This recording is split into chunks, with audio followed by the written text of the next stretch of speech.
What I'm going to talk to you about today is some of the challenges that we're experiencing in our business on the subject of big data and analytics. But before I do that, I want to give you a bit of background around Shell, and who we are and what we do, because it's quite important to frame this challenge in the context of our business and also in the context of some of the challenges that our industry is currently facing. I also then wanted to explain why it matters, because we are a big data company, we have been for a very long time, and the challenges that we're facing are only going to increase. And then what I wanted to do is take a different lens on the problem and look at where the opportunities come for a business like ours, and then talk about how my team are trying to pursue some of those opportunities. And then I'll try and talk about some of the big challenges that I see going forward. Before I start, our investor relations people have asked me to put this up. Some of you will be aware, it's our results tomorrow. And so basically the key message on this slide is, please don't make any investment decisions based on what I'm going to tell you today, because that would be very foolish. So, about us as a business, the thing that struck me when I joined Shell back in 2008 was simply the immense size and scale of our business. We are an integrated energy company with a value chain that spans from upstream operations through trading, through manufacturing, through chemicals, retail, electricity, gas, integrated gas being a huge part of our operations, now hydrogen, biofuels, wind energy, solar, you name it, we have a business that does one of these things.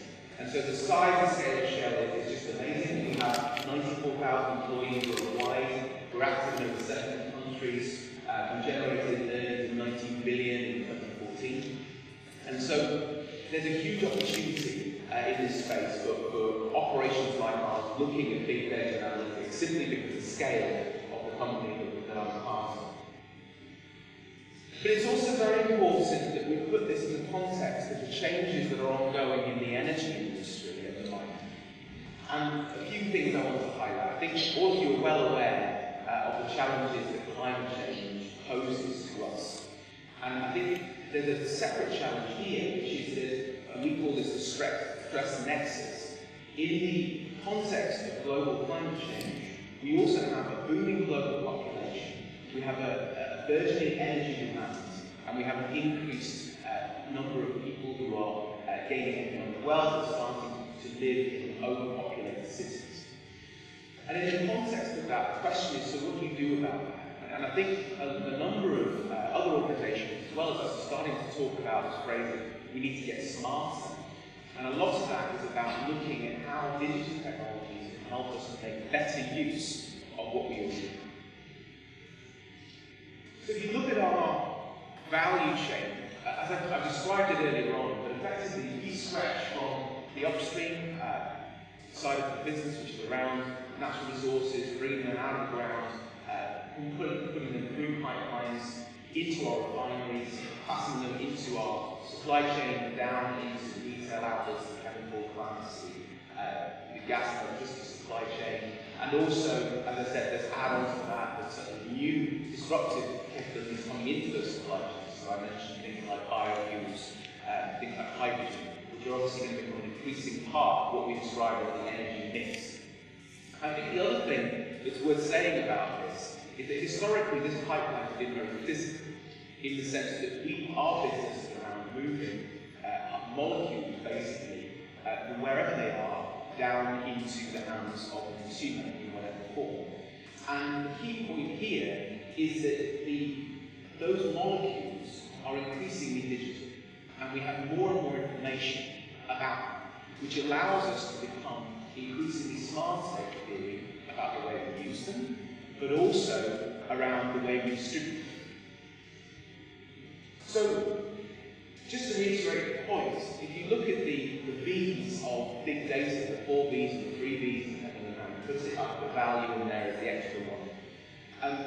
We've got it all, right? So if you look in 2012, Shell had 46 petabytes of data on storage, on disk, or in our subsystems, managed actively within our ecosystem, within our firewall.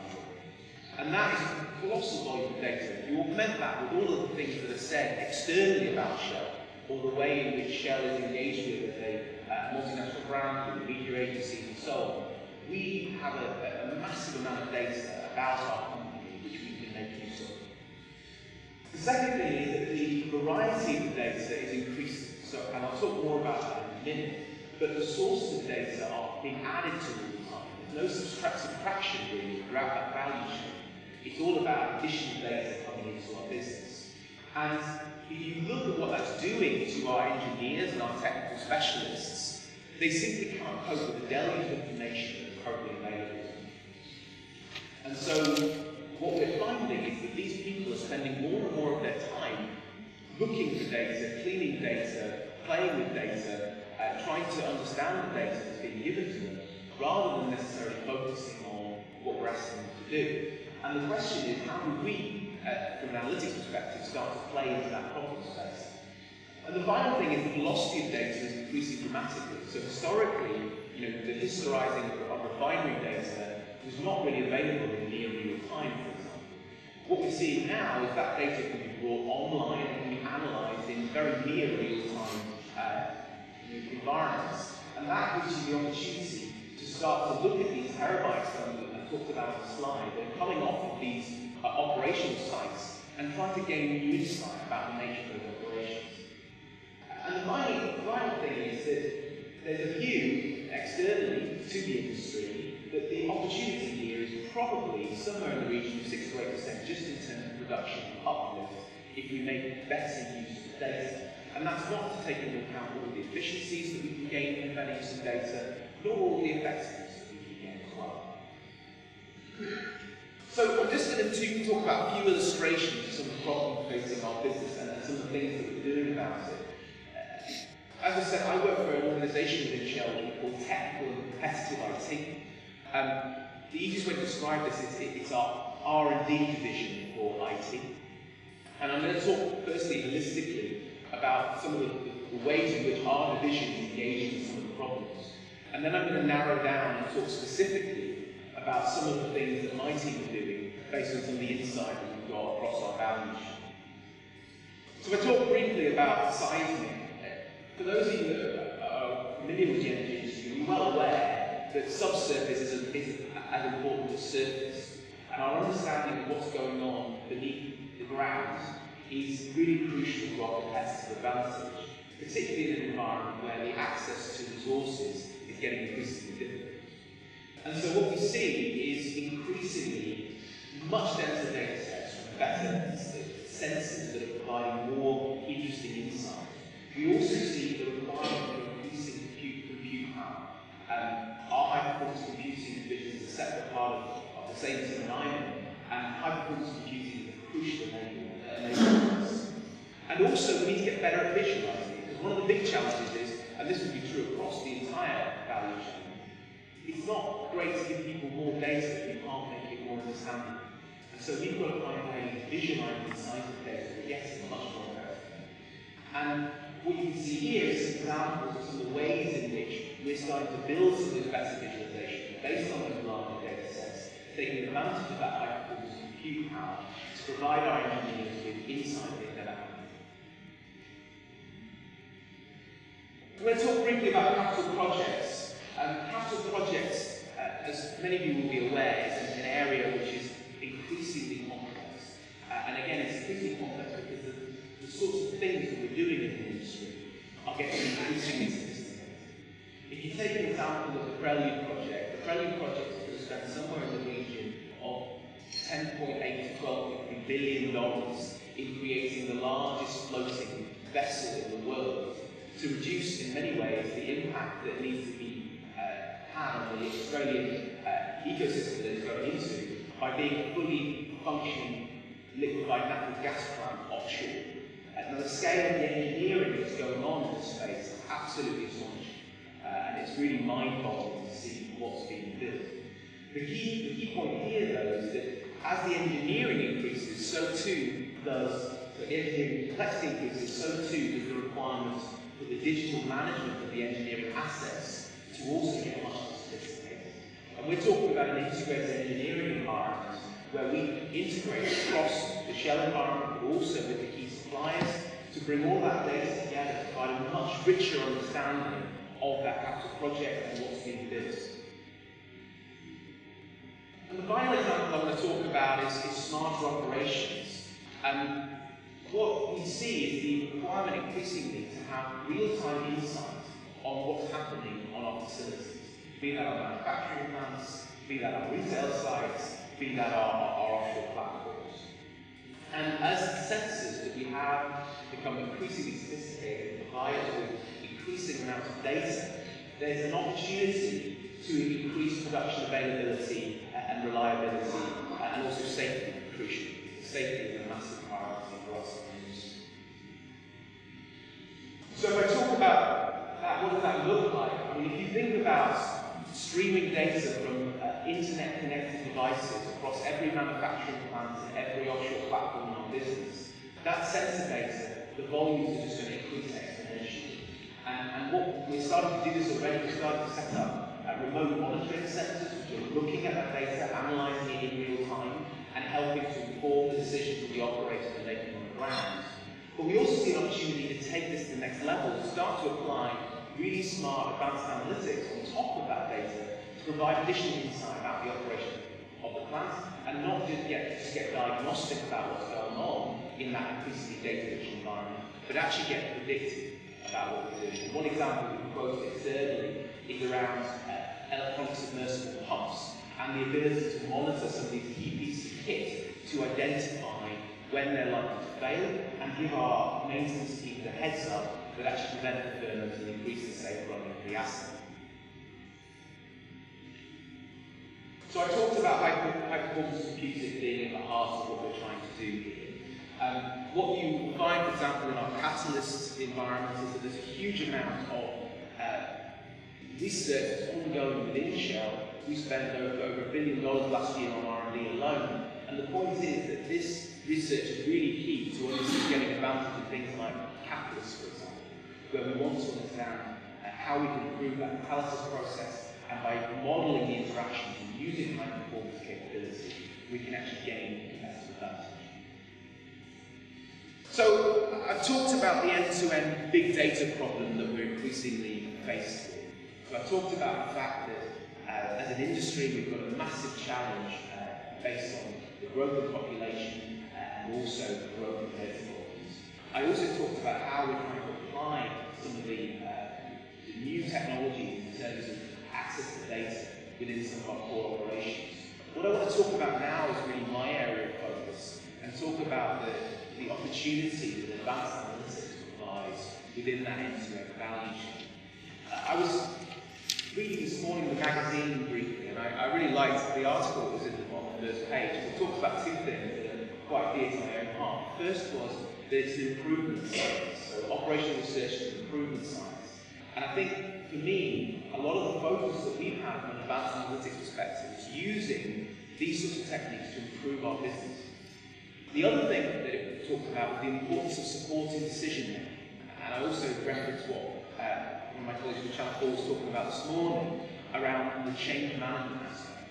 Fundamentally, the benefit that advanced analytics is going to provide in all of this is, as the supply chain becomes more digital, we need to find ways of improving the decision making that's going on around that supply chain in that end-to-end environment that's going to provide significant business value focused on business performance.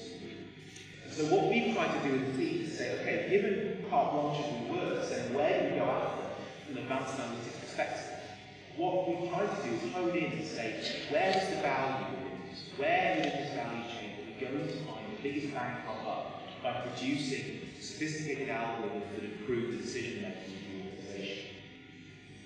And I think what we've tried to do is find groupings of data that are primed for it. So in other words, we've tried to take a slice of the problem, where is the value, by a number of different angles. One of which is, do this business area have all of their data in one place in a way in which we can actually move fast and generate very rapid value? And one of the examples here, we've done a lot of work in the lubricant supply chain space, and the big enabler there is that they've spent the last 5 years pulling together all of their data about their customers into a single integrated environment. So you can slice that in many different angles and understand straight away the interactions that we have with those specific customers. So what we did as a team is we talked about a thematic approach to advanced analytics. And we talked about the fact that if you look externally to our industry and try to apply some of the learnings from academia, but also from other businesses, what we see is that there's a lot of value we got from advanced analytics, from specific themes, and these are very common. So the first one is really assets, and I talked about that a little bit earlier on. With the increasing data volumes that we have in our assets, with the increasing streaming of data from those assets, we should be able to turn that into improved asset performance based on advanced analytics. And there's the classic example here, which everyone's talking about, preventive asset maintenance, predictive asset maintenance, trying to get very clear on what routines you're running from a maintenance perspective, trying to understand where the failures are going to arise, and using that in order to optimize the maintenance operations. In the customer space, what we're trying to go after is areas specifically focused on things like, can we provide additional services to our existing customer portfolio? So can we look at classic opportunities to do things like cross-sell and upsell based on more sophisticated algorithms? We've been doing cross and upsell for years, but can we actually use some new techniques to try to understand a bit more about those customers, the types of customers we have, the industries they're part of, and then what additional products they may want to purchase from us. And the final piece was cash, and I talked about the value chain of molecules flowing through our business. I think it's also important to understand that cash goes the other way. And having a good understanding of the way that cash flows in our business is vitally important to managing some of the things like the big capital projects that we're currently engaged in. And so one of the projects we've been very focused on is around cash forecasting. And what I wanted to do was just talk in a little bit more detail around some of the projects that my team's been engaged in. There are many more. This is just a small number of the ones that I can get approved. But I just wanted to give some examples of things that we do. So I mentioned the cash forecasting piece.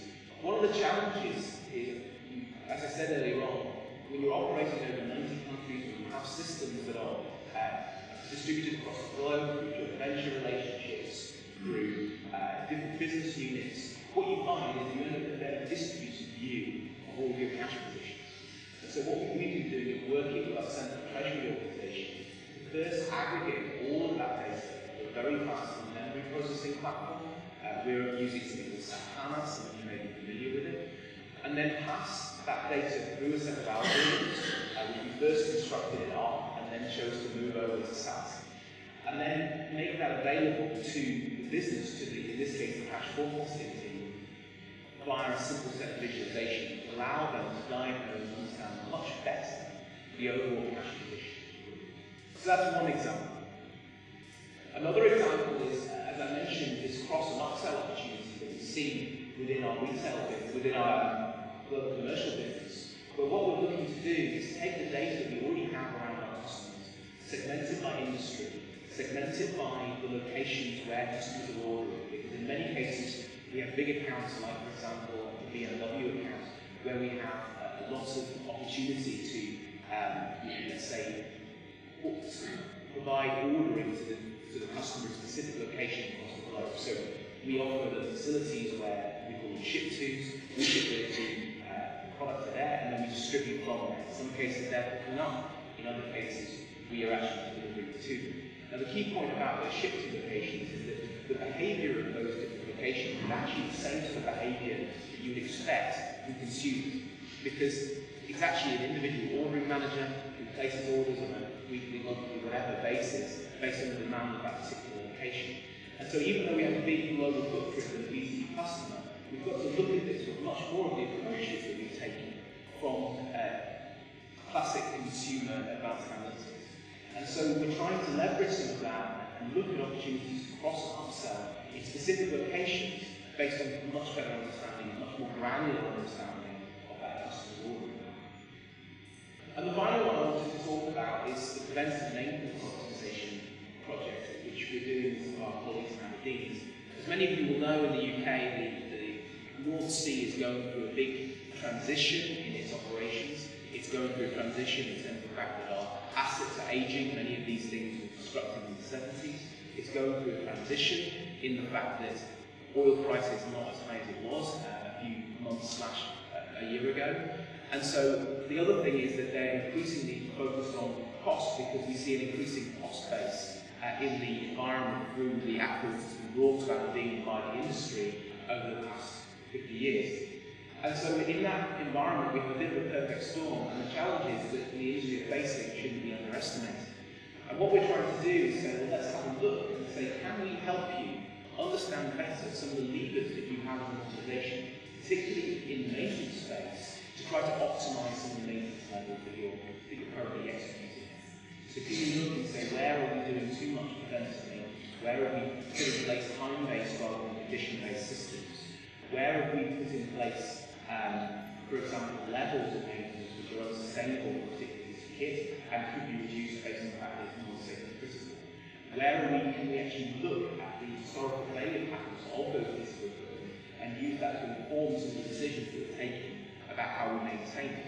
Can we even start to predict when the next failure might occur and use that to understand what inventory we might require in order to support the operation of the space?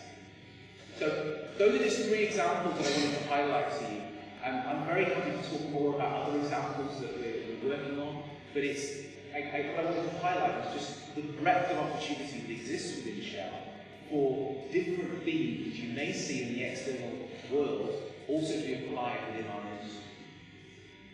So where are we going? We started small. I recognise a lot of what Channel 4 was saying this morning. We started with a small team of people back in 2013, and we've been gradually growing our team across some of the very same capabilities. So we're bringing in IT integration capabilities, combined with data scientists, combined with people in my team who look to identify business opportunities and prioritise them. And that's the setup that we're operating in exactly the same way that we did this morning. What we see though is in our business more than in anywhere else, we're going to very quickly get to a world specialism. And what I mean by that is because the sheer diversity of the portfolio of opportunities that are out there, we're going to have to build more specialised teams that are focused on the customer space or the asset space. And so over the next, I guess, 2 to 5 years, one of the challenges that's facing me is to try to transition from where we are now, which is a central competence centre, into a more distributed environment where people are focused on specific areas. And the final thing is that we see more and more opportunities to do bigger and bigger data analytics. And I think if I click on what you see is that the big data challenge is one that we face massively. We need to be able to model much more effectively against those big data sets. We're using a lot of the techniques that we described here, but even that is a challenge beyond what we can face at the moment. We see that with our industry in particular, some of the subsurface data sets and capabilities that we have, the models that we're going to build are going to become increasingly sophisticated. So that's going to be a huge challenge for us in terms of skills and competencies. It's also going to be a challenge for us in terms of data security and encryption. It's going to be a challenge in terms of data reconciliation. And I think one of the things I haven't heard this morning, which is a huge problem for us, is data quality. The challenge that we've got is, in many ways, the decisions that we've taken are only as good as the data that supports it. And for all of the modelling that we can do, we ultimately should never lose the focus on ensuring data quality. And within our organisation, we've put in place programs where actually we want to have ownership of the data, we want to have accountability for the data, we want to have rules around how the data is put in place, such that the quality of that data is absolutely sure, and we can rely on the decisions that are taken. I think the other thing I'll say briefly is that we're just scratching the surface. We see what we're doing at the moment as the tip of the iceberg. We're just really getting started. And this is a space that's only going to grow. And as we see the data explosion happening within our industry, we also see the proliferation of new techniques that are going to be required in order to analyse that data. And my challenge is going to be to position my team, with the age of cognitive computing being upon us, to actually be able to take advantage of some of these new areas.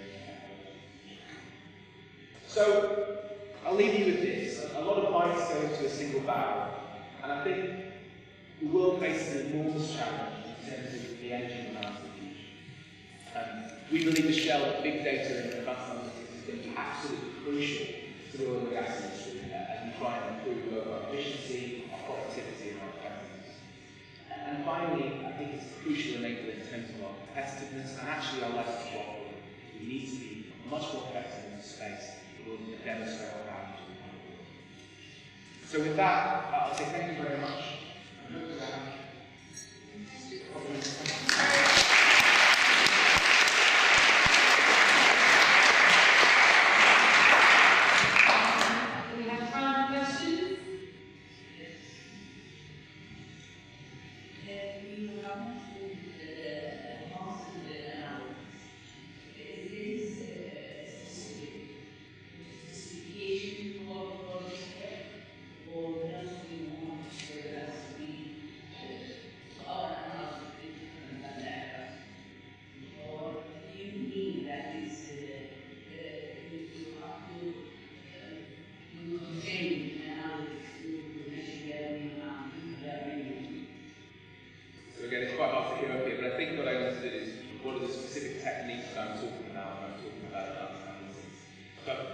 I think a couple of things.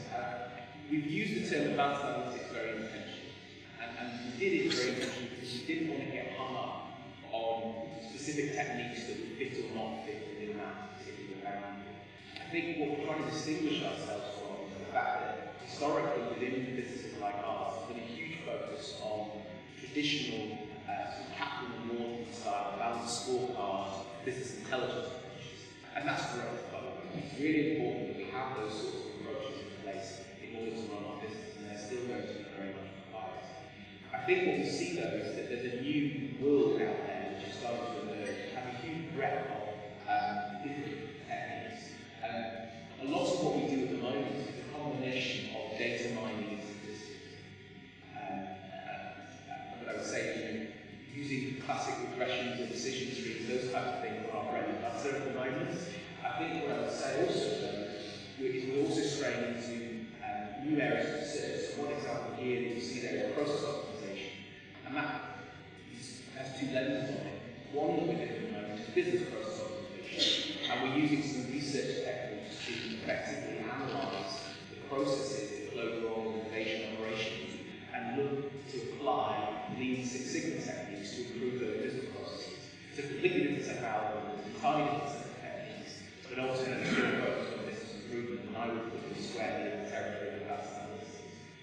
I think the other thing is, I didn't want to constrain our focus away from some of these other things that are starting to emerge. So, for example, we're doing a lot of work at the moment looking at potentially things like IBM Watson to try to bring that into our business. I don't know if that's going to work, but there's some of these cognitive computing technologies that are starting to emerge are alternative ways of solving familiar problems.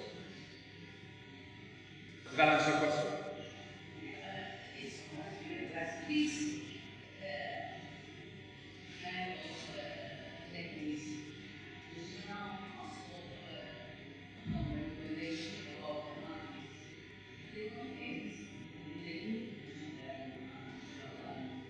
processing from the system.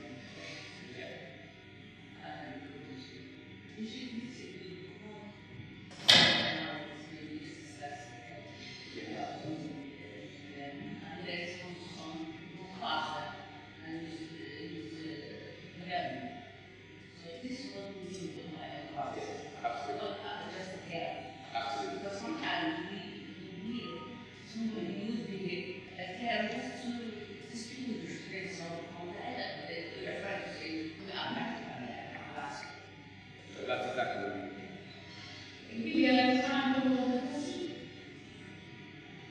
I'll use it picking up. In the 70s, in the 70s, Shell was well known for its scenario planning work, how to get figures and so forth. There's an opportunity you haven't quite touched on, and not so much traditional forecasting, is looking at potential futures and using various techniques to explore the future rather than today existing data. So is there an integrated scenario planning and what we might call business analytics? Absolutely, I would say. I mean, I think I was going to mention it actually. I think, as you say, we have a reputation for our scenario planning, We still do it. Some of the slides that I talked on today around the 2050 projections, a lot of that comes out of the scenario plan. But I completely agree with you. I think, I'll be honest and say, it's also one of those where it's a maturity question for us as a team at the moment to get involved in that kind of thing, because they have some fairly sophisticated ways in which they go about doing those things. And I think the other question is availability of data, because on what basis are you going to use current data to project out 50, 60, 70 years, which is in some cases what these scenario plans are looking at. And obviously our industry, more than others, has a massively long time horizon. The typical life of a project is probably around 10 years. So I think it's a great opportunity. And happy to talk about it afterwards if you have ideas of how to approach it. It's one that's very much on my mind.